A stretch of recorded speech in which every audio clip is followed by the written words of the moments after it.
넘어지시고 십자가에 못 박히시고 장사 지낸 바 되었다가 사흘 만에 부활하신 주님의 거룩한 이름을 찬양드립니다. 영광과 존귀함을 홀로 거두시옵소서. 오늘 이 말씀의 강단 위에 성령의 기름 부으심을 충만케 하셔서 오직 성령께서 말하게 하심을 쫓아 주의 진리만이 선포되게 하여 주옵소서. 예수님 이름으로 기도하옵나이다. 아멘. 부활의 아침을 만난 사람들, 이 세상을 살아가는 많은 사람들은 선택하게 되어 있습니다. 지난날에 내가 이렇게 선택할까 저렇게 선택할까 그랬던 것들의 결과가 오늘을 낳습니다. 날마다 순간마다 선택해야 되는 부분들이 얼마나 많은지 몰라요.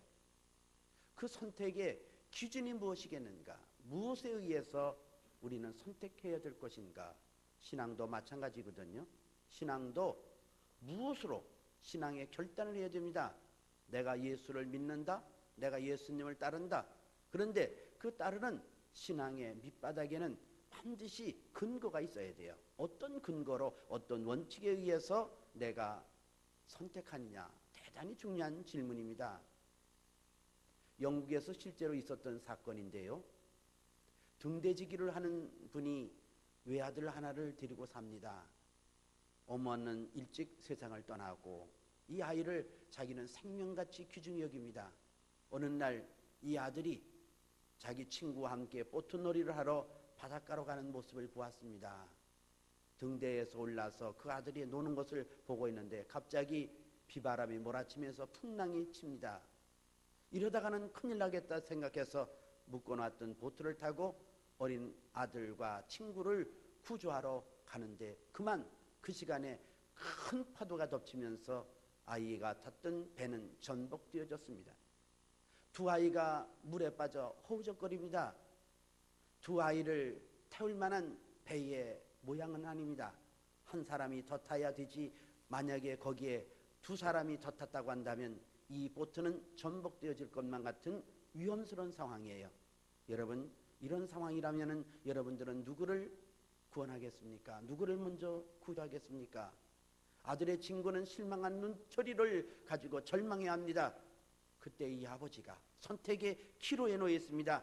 내 아들을 살릴 것이냐, 한 아이를 살려야 되는데 친구를 살릴 것이냐, 자기 아들을 손을 내밀어서 구원하려고 하다가 그 손길이 이 아이를 놓고 친구로 손길이 뻗어갑니다. 그리고 아버지가 애원하듯이 아이에게 이렇게 얘기를 합니다. 얘야, 너는 예수를 믿었잖니. 너는 예수를 믿었기 때문에 부활의 능력을 받을 수가 있어. 그러나 이 아이는 아직까지 예수를 모른다. 그러니 나는 너를 선택하는 것보다 이 아이를 선택하련다. 아들이 아버지의 마음을 읽었습니다. 아버지, 천국에서 만나요. 이 아들의 친구를 배에 태우고 한없이 울면서 돌아오는 아버지, 우리가 생각할 때는 언뜻 생각하면 어리석은 판단이라고 생각합니다. 그러나 이 마음속에는 부활의 소망이 있어요. 부활의 분명한 증거가 있습니다. 그러기에 아들도 놓을 수가 있는 것이요, 그의 친구를 구조할 수가 있었던 거예요. 이 아들의 친구는 나중에 영국을 휩쓸었던 유명한 목사가 되어졌다는 얘기가 있습니다. 여러분, 우리는 때로는 선택의 끈이 잘못된 것들 때문에 우리는 오늘 고통을 당하고 또 미래에도 불확실한 상황을 맞이할 때가 종종 있는 것을 보게 되어요. 놓아야 될 것을, 정작 놓아야 될 것을 놓지 못하기 때문에 우리는 낭패를 당하고, 잡아야 될 것을 온전치 잡지 못하기 때문에 낭패를 당하는 경우 많이 있거든요. 신앙도 마찬가지예요. 놓아야 될 것 놓아야 됩니다. 잡아야 될 것 잡아야 돼요. 그 근거가 뭐냐? 성경에서는 모든 믿음의 선진들이 부활의 주님을 믿었기에, 죽은 자를 다시 살리시는 하나님의 능력을 믿었기에, 우리가 볼 때는 정말 어리석게 보이지만은 그 길을 택하고 그 길을 떠나갑니다. 대표적인 사례가 믿음의 조상 아브라함 아니에요? 그의 아들 이삭을, 백세에 난 이삭을 모리아산에 번제로 하나님 앞에 드리라는 명령을 합니다. 그 명령을 따릅니다. 우리가 생각할 때는 있을 수가 없는 얘기예요. 사랑하는 아들을 불태우는데 태워서 하나님 앞에 드려요? 있을 수 없는 얘기죠. 그런데 아브라함의 신앙이 있습니다. 아브라함의 신앙은 이 아이가 설사 죽는다 할지라도 그 죽음에서 이 아이를 다시 살리시는 하나님의 능력을 믿습니다. 권능을 믿습니다. 하나님이 이 아이를 다시 살린다는 거예요. 부활의 신앙입니다. 부활의 신앙이 있었기에 모리아산으로 담대히 나가는 아브라함을 우리는 볼 수가 있거든요. 부활의 신앙, 죽은 자를 다시 살리신 하나님의 능력이기에 그 하나님의 말씀을 죽으면 죽으리라고 믿고 나가는 겁니다. 성경에 보면 얼마나 많은 사람들이 부활의 신앙을 가졌기에 사자굴 속에 뛰어들어요. 다니엘이 바벨론의 포로로 잡혀가서 느부갓네살 왕이 세운 큰 신상 앞에 절을 하도록 요청을 해요. 다니엘은 단호하게 거절을 합니다. 그러다가 3일 동안 굶주린 사자굴에 던지는 위기에 놓여 있어요. 간단하잖아요. 간단하게 그 우상에게 한번 절을 하고 속으로 하나님 어쩔 수 없습니다. 생명을 보존하려니까 어쩔 수 없는걸요. 이러고 한번 절을 하면은 그는 바벨론의 영광스러운 총리의 자리도 계속할 수 있고 죽음에 넘기우지도 아니는 그런 상황이에요. 그런데 우리가 볼 때는 바보스럽습니다. 우리가 볼 때는 어리석습니다. 아니 어쩌자고 저 사자굴 속으로 뛰어드냔 말이야. 다니엘의 마음속에 무엇이 있었을까요? 죽은 자를 다시 살리시는 하나님, 내가 사자굴에 찢겨서 죽임을 당한다 할지라도 내 생명을 다시 건지시는 하나님의 능력이 있음을 믿었기에 그는 사자굴 뛰어드는 것도 아랑곳하지 않았던 것을 보게 되옵니다. 다니엘의 세 친구도 똑같은 상황이에요. 극렬히 타는 불무 속으로 던져 들어가야 되는 위기 속에 한 번 왔다가 가는 인생이 거기서 끝이 되는 것이라고 만약에 생각했더라고 한다면 그 불 속에 뛰어들지 않았을 거예요. 그런데 부활의 신앙이 있어요. 하나님께서 우리를 저 불 속에서 구원치 아니하신다 할지라도 그 불 속에서 우리의 육신이 타해서 죽음이 되어 죄가 된다 할지라도 그 가운데 우리를 살리시는 하나님의 능력이 반드시 있음을 믿었기에 다니엘의 세 친구도 불 속에 뛰어듭니다.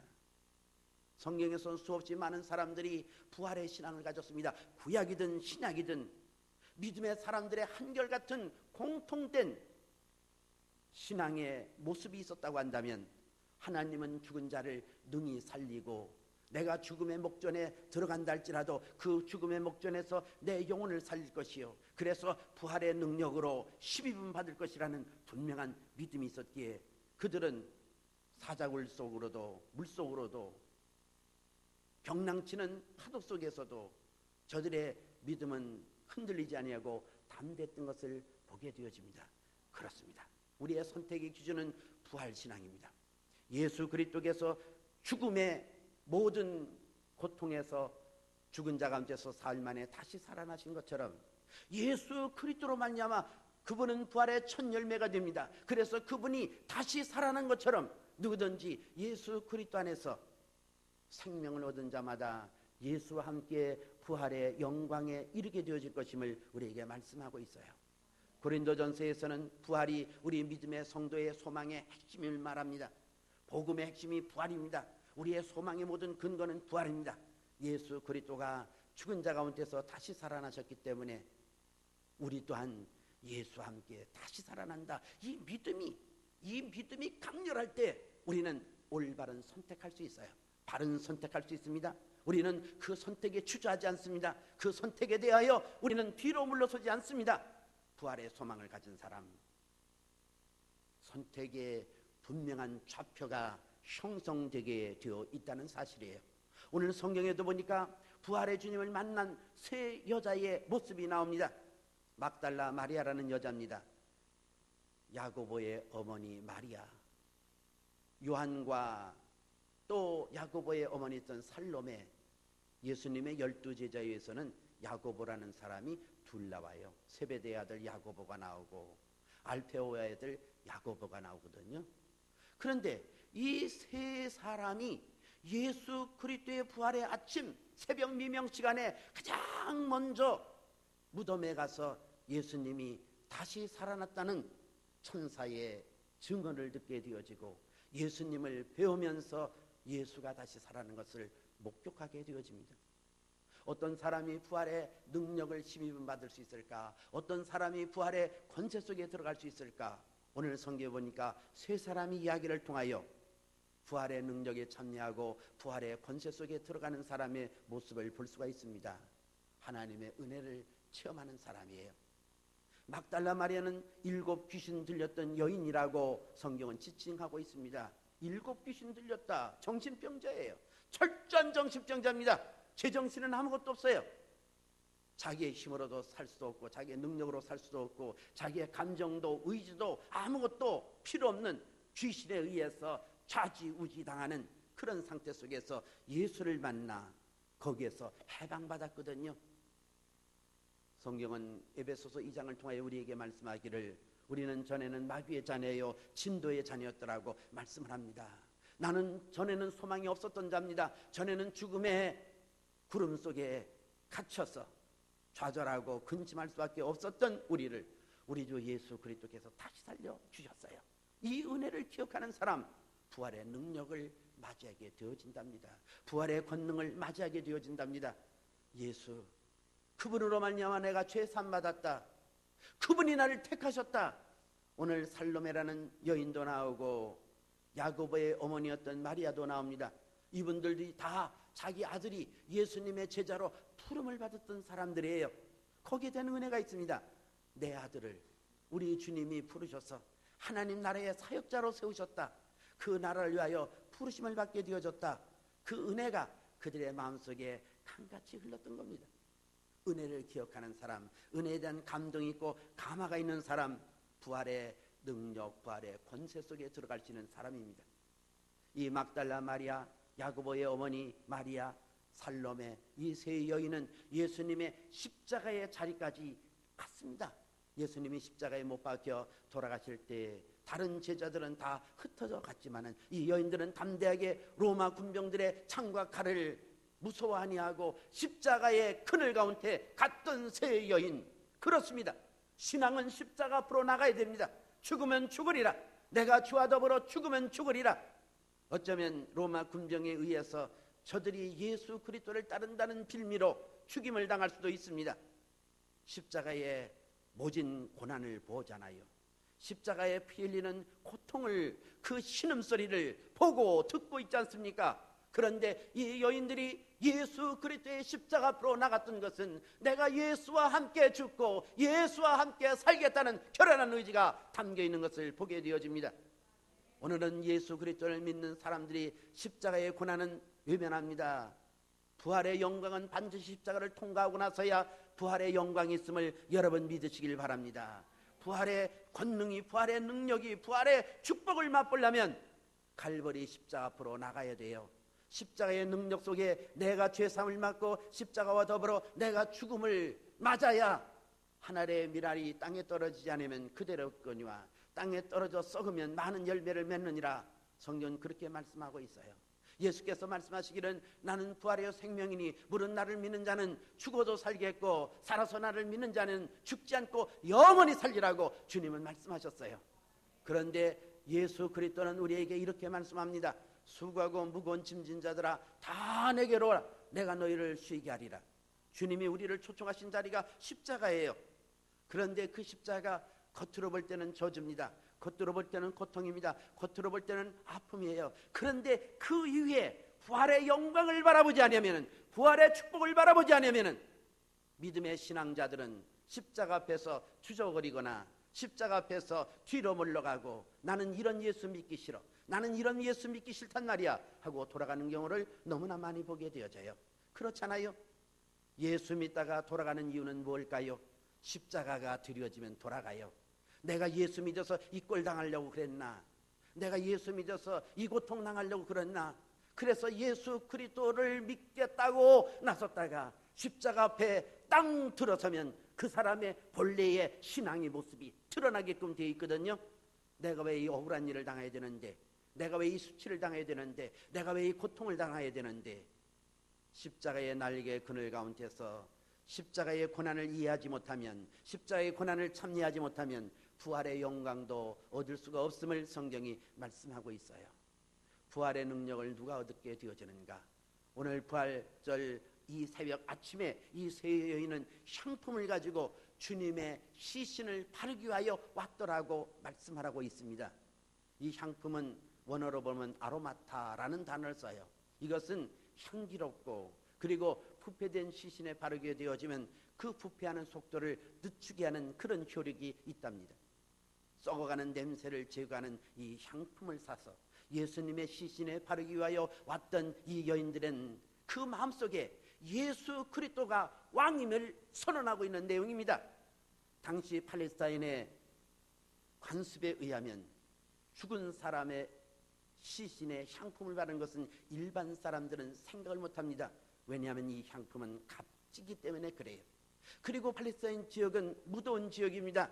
사람이 죽으면 쉽게 썩습니다. 썩어가는 시체를 아무리 많은 향품을 바른다 할지라도 무용지물이에요. 그래서 이 향품을 쓸 때는 왕에게만 이 향품을 쓰도록 하는 것이 그 당시의 관습입니다. 이 여인들이 그 비싼 향품을 가지고 예수님을 왕으로 생각하는 겁니다. 그분은 왕이야. 우리의 왕이야. 우리의 소망의 왕. 그분 앞에 나가서 그분의 시신을 우리가 보존하고 우리는 그분을 왕으로 영접하리라는 그 믿음의 결연한 모습이 여기에 함축되어 있음을 우리는 보게 되어집니다. 이 서의 여인은 예수 그리스도를 왕으로 모셨고 왕으로 인정했습니다. 그렇습니다. 부활의 주님을 만나고 부활의 능력을 만나기를 원하시는 분마다 우리를 위하여 십자가에 못 박히신 예수가 나의 왕이요, 샬롬의 왕이요, 나의 능력의 왕이요, 나의 권능의 왕임을 믿어야 된다는 사실이에요. 나를 죄와 사망과 모든 저주에서 건지실 왕이요, 나를 영원한 하나님 나라에 이르게 되어질 때 나를 통치하시는 영원한 왕이심을 고백하고 믿는 사람, 이 사람이 부활의 주님을 영접하게 되어진다는 사실입니다. 부활의 주님을 만났을 때, 부활의 주님을 향하여 전진해 나갈 때 오늘 성경은 그의 마음속에 근심도 그의 마음속에 염려도 사라짐을 말씀하고 있어요. 오늘 성경은 이 여인들이 말하되 16장 3절 봅니다. 서로 말하되 누구와 우리를 위하여 무덤 문에서 돌을 굴려주려 하더니, 예수님의 시신이 있는 그 무덤 속에 큰 돌, 힘이 큰 돌이라고 말을 했습니다. 그 돌이 가로막혀 있어요. 이것은 여인의 세 명의 힘으로는 도저히 옮길 수가 없습니다. 그래서 염려하며 근심하며 갑니다. 누가 이 돌을 옮겨주리요? 우리는 때때로 인생을 살다 보면 우리에게 놓여있는 이 힘이 큰 돌 같은 장적에 의하여 근심하고 염려할 수가 있습니다. 두려워할 수가 있어요. 그런데 오늘 성경이 우리에게 말씀하시기를 부활의 주님을 바라보고 부활의 능력을 체험하기를 원하는 자들마다, 부활의 권세 속에 들어가는 길을 원할 때마다 오늘 16장 4절에 기록된 대로 눈을 들어본 적 돌이 벌써 굴려졌으니 그 돌이 힘이 크더라 그랬습니다. 여러분, 내 문제가 힘이 크다고 해서 좌절하셨나요? 내 문제가 힘이 크다고 해서 고통당하셨나요? 내 문제가 힘이 크다고 해서 좌절했나요? 염려하지 마시길 바랍니다. 근심하지 마시길 바랍니다. 부활의 주님을 만나러 가기를 원한다고 한다면, 부활의 주님을 믿는다고 한다면, 부활의 주님을 바라본다고 한다면 내 앞에 놓여있는 아무리 크나큰 돌이라 할지라도 우리를 위하여 돕는 천사로 보내신 천사들에 의해서 내 힘으로 옮길 수 없는 이 힘이 큰 돌이라 할지라도 옮겨지는 역사가 일어날 줄 믿으시길 바랍니다. 그렇습니다. 부활의 주님 바라보고 나갈 때 우리는 우리 앞에 있는 험산 출령도 이겨나갈 수 있고, 우리가 당하는 어떤 곤고도 이겨나갈 수 있고, 아무리 힘든 상황도 비껴나갈 수가 있음을 여러분 믿으시길 바랍니다.